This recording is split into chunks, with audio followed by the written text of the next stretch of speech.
大家好，我是欧喵蓝山，今天要来跟大家分享一些鸟事。在忙碌的生活中，是否愿意放下手机看看天空呢？有许多有趣的小动物正围绕在你身边哟。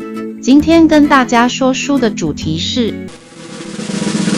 关于鸟盖房子的小事。鸟儿怎么筑巢？天生就会筑巢的小鸟。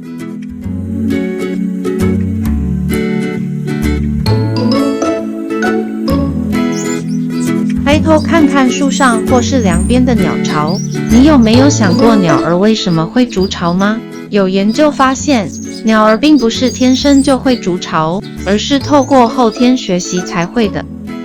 鸟类在筑巢时会到处寻找它们认为适合的材料，例如树枝、泥土、羽毛、叶子等等。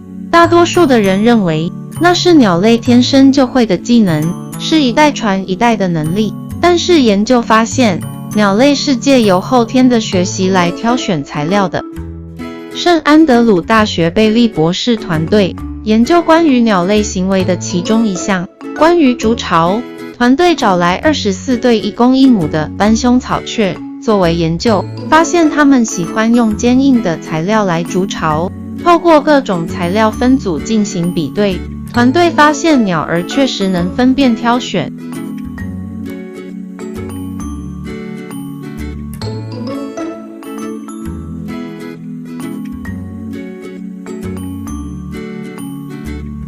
鸟类喜欢坚固与保暖的材质。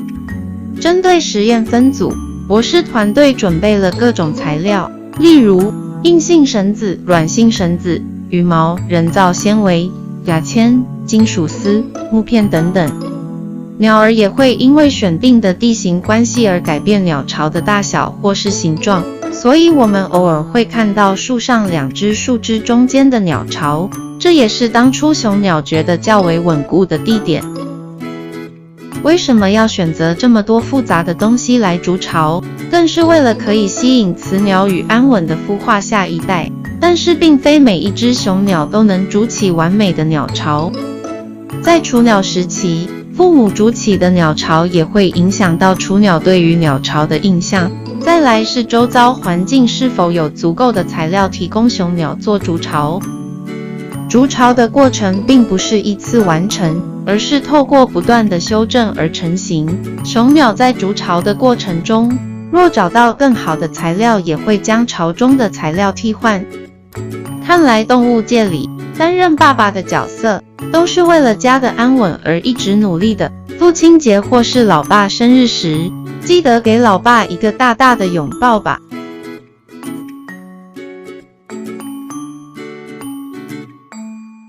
看完影片后，有什么想法呢？快来跟蓝山聊聊吧。蓝山是只猫，说说动物的小故事。我们下次见。